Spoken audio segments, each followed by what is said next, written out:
This video was recorded live on my Twitch channel. Check out all of my live streams down in the description below. Time for Seoul Central in reverse. Same stats as last time, 1.69 miles, 20.8 feet of elevation difference. I think I said I already know what car. Oh yeah, we're gonna use a Korean car because, yeah. I don't know if I'm going to play the Korean version of Gran Turismo 4. I don't think I will, but in case we do, because who knows? Just in case we don't, I mean, this thing, the 1999 Hyundai Tiburon Turbulence. We're going to get it in green.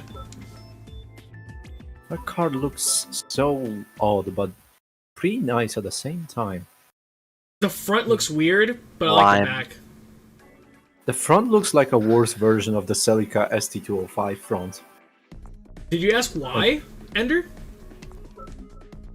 Hmm? Did you ask why? No, I said lime. Oh, lime. I said, he said why. I want to say lime. Wait, no it wasn't, Ben. It was only in the Korean version. Unless it wasn't a PAL version. I don't think it was. I think it's a Korean exclusive. We're racing a Vibe GT, EG Civic, and a Celica GTR 91. Yo, chat, can you go subscribe to my channel on YouTube? Because I'm 2 subscribers away from 200. Plug your shit in. I'm not kidding. Yo, guys, my channel is Rally Celica on YouTube. No, put a link in the comments and in the chat. Alright. I'm dead serious. Okay. Get my boy to 200 subscribers. He's the one who's been chatting in here. He wants to plug himself in. Plug himself in. Dude, go for it. I don't care. Fucking hell, yeah. Okay. Fine.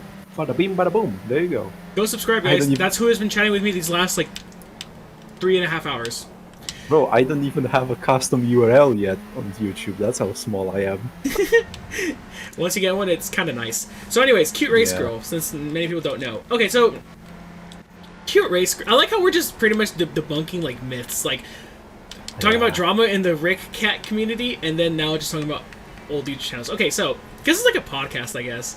So, Cute Race Girl was a GT Sports streamer. I think she literally was kind of like Thea Musante, I think that's her name, who was just like, I started a YouTube channel because I wanted to get into sim racing. And like, cool. For me, regardless of someone's sexual orientation, gender, doesn't matter. If someone's content is good, I'll watch. I don't care who they are. And her content was like wholesome. Not wholesome. I guess it was like unique in its own way. Like, okay, so how do I explain this? But okay, so like she was like a cosplayer. So some of the content that I didn't really care about was like some of her subscriber milestone stuff, because like I remember one of her milestones was she got 1,000 subscribers. Okay, I'm sticking my head. Maybe because she was like one of the few like female or women or she/her pronouns, whatever you want to call it. One of the few content creators for Gran Turismo Sport who was a woman, and she had her own unique style, and she like uploaded very regularly and did commentary videos and things like that. And maybe because her charm too was all that, combined with the fact that, you know, she was a brand new driver in sim racing period, trying to get better, she was growing at a pretty rapid pace. Like, she was growing at a really good pace, dude. She got like 1,000 subscribers in like 6 months, bro. Like, yeah. So Ben, I accidentally came across her. She was a fast and clean driver, so that's why I started watching her. And then she was the first to do reverse racing leagues. I'll get to that in a minute. So yeah, like, she was clean. She wasn't like super quick. She wasn't like, I mean, it's unfair to compare her to like Emery, a brand new sim racer, to like whatever. She's pretty much like Marvin the Gamer 27 people who know. She's kind of like Marvin, you know, like he's still, compared to a lot of us, he's pretty new to sim racing, kind of, not really anymore, but when she started, yeah, dude, like, she had an amazing setup. Her like camera work was good, editing was good. Her title cards were kind of ass, because it was kind of like, it wasn't Comic Sans, but like cursive writing that kind of looked like Comic Sans, but it was her own thing. Like, fuck it. It was her own thing. It was her own style. I personally didn't really like her title cards, but whatever. That's such a nitpick. I'm just nitpicking just to say, like, hey, this is like one thing I didn't like, blah, blah, blah. Yeah, she was gaining subscribers left and right.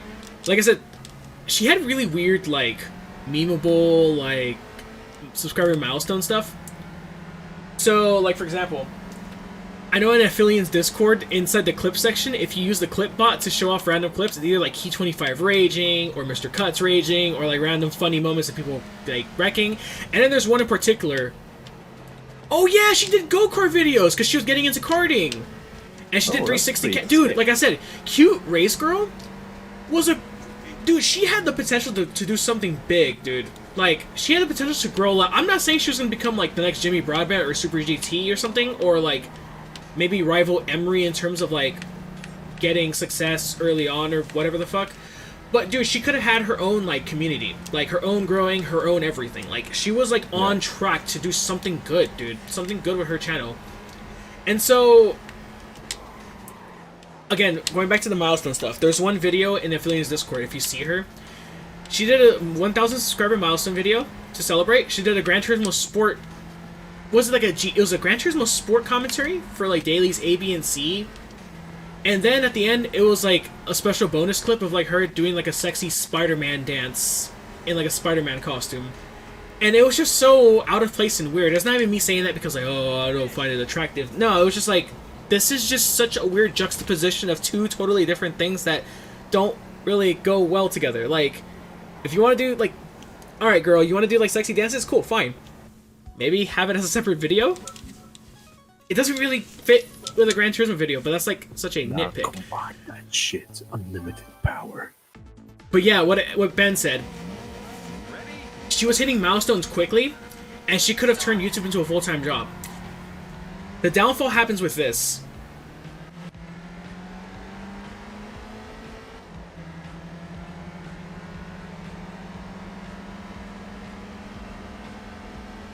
I know I stayed silent for 15 seconds. That was on purpose. Why? Nothing. Absolutely nothing happened. And she just disappeared. Wait, that's just like that? Just vanished, bro. Like, she went and stopped uploading. Like, by the way, she also Ben also mentioned she did like reverse gear racing leagues. Like, she did like little elite races, and like the lobbies got packed and stuff like that. And yeah, dude, like, she was cool. She was like, I remember I raced her once. I raced her all her people, and I was like a second faster. She's like, holy shit, Chicane, you're really quick. I was like, yeah, thanks, dude. Appreciate it. So, like, she just stopped uploading. And she uploaded this video like 6 months later or so, right, Ben? It was like a good while before she uploaded this one video. And she uploaded some video like, I got scammed and I need help or something like that, or I got promises broken or something. Where it's like, my first thought was like, did your husband or boyfriend break up with you or something? And it's what Ben said. She made a video upset about big YouTubers promising her subs and not doing it. That was her last video before removing everything. In that video, she was like, I'm literally heartbroken. I don't want to do YouTube anymore. I don't know if I'm going to upload any videos. Like, okay, it's understandable. If your heart's not in it, don't do it. The part that is, it's like things like, you know, it's stressing me out and I really want to cry every single day. Like, I don't get it, but I get it. I guess in the sense of, like, if you want to make this stuff a full-time career, it's tough. It can be really heartbreaking and demotivating at times, you know? Like, Mr. Arrow HD is the prime example of that. Like, I interviewed him for my interviewing class last semester for school, and, like, when I asked him, like, what was the hardest part of your beginnings, like, he told me about, like, you know, watching your dreams, like, shatter in front of you because, like, you don't get views, or people don't like what you do, or, like, people do this and that, blah, blah, blah. Like, the part that had me scratching my head, though, was, like, she was like, I'm not going to say names, but, you know, there are big YouTubers in the sim racing community and just YouTube in general, the gaming community, that made me promises. That is what I was going to say, Ben. Ben, why are you not in the voice chat? Anyways, cause, oh yeah, because you don't talk. You don't like voice. What we're talking about? Cute race girl. Oh, okay.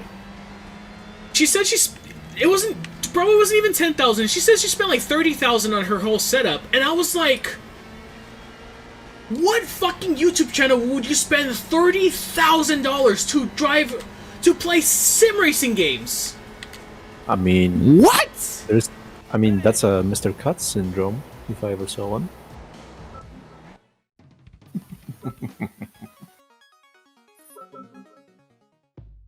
Yes, Max. That was overkill. That's what I'm saying. Like, Say everything was like adding up, but that part made absolutely no sense whatsoever. I'm just like, what are you talking about? Like, how did, like, okay, who did you talk to?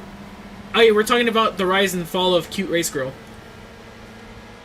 Yeah, were the jewels like, were they like Gucci or something? Were they like worth like, what was it worth, like $1,000 for every gem or some shit? Like, maybe that was where 30K came from, but like, what's her setup? An Audio-Technica microphone at best? A Fanatec wheel? A good computer? Maybe all of that, buying it immediately would probably be like 3, 4, maybe even 5 grand. Not fucking 10 to 30,000. Where the fuck did you spend that much money? She's like, I spent all my life savings to make my YouTube channel only to have my promises broken. I'm like, bro, what are you talking about? Like, who made you promises? Who told you all this information? And then, like, she deleted all her video. But that doesn't make any sense. Those are all, she had knickknacks. Like, helmets, like little, like replica helmets, and like dolls and statues and things like that, because she was into comics. But like, bro, that background will not cost more than 1,000, dude. Unless she went in and bought like extremely rare collectible items from like Frankensons or some shit. Oh, that's a place in LA. You guys don't know. I mean, like, some helmet replicas can be stupidly expensive. It doesn't make any sense, dude. Like, that part made no sense to me. It's just like, how I mean, I never saw the setup myself, so I cannot comment on that. But so then after she deleted all her videos, she pretty much went and like they changed like the channel description where it's just like the owners of this YouTube channel took over. I thought it was like a dude at first, but I guess she has like I forgot her actual first name, but her first name's like unisex. So anyways, you know, kind of like a guy and a girl named Renee, kind of like that, for example. So so I was like, who the fuck is this? But like, I guess like the owners of the account were like her husband or something like that. Something along those lines, yeah. And so, like, that was the final nail in the coffin. Ben and I both sent Cute Race Girl, me on Instagram, I think him on Twitter, like these really long, like, nice messages. We're just like, hey, look, like, we're really sorry to see what happens to you. Like, you know, if you decide not to do YouTube anymore, that's totally understandable. Like, take some time for yourself. You know, like, your mental health matters, this and that, blah, blah, blah. And she just left us on red and completely blanked us out. And that's when I know this is, like, this might be, like, drama-filled, but, like, I hope I'm wrong, but I think she was, like, capping. I think she was, like, bullshitting all of that stuff. Like, I don't know. The story made absolutely no sense. Like, everything made sense. The whole, like, you know, getting promises. You know, like I said, the dream being shattered kind of thing. This and that. But the part that scratches my head is the whole, like, the account is owned by 2 other people. It's like, no, it's not. It's a fucking Google account. You know, like, what? And then I spent this many thousands of dollars to start my YouTube channel, and I quit my job. Like, we got S rating, by the way, but it boggles my mind. And I bet there's 18 people watching now instead of like 6, because I'm pretty sure people in the GTpsp community are like, hey, Chicane's gossiping about Cute Race Girl. This is Twitter drama, Twitter Gran Turismo drama. Even though Cute Race Girl doesn't exist anymore. You know, it still exists. Can we cancel TMC on Twitter? Yes, go ahead. Suzuka Circuit is next. We're back to the World Circuits. We only have 1, 2, 3, 4 more circuits with forward and reverse layouts. We're at S now, or we've been at S. The end is near, everybody.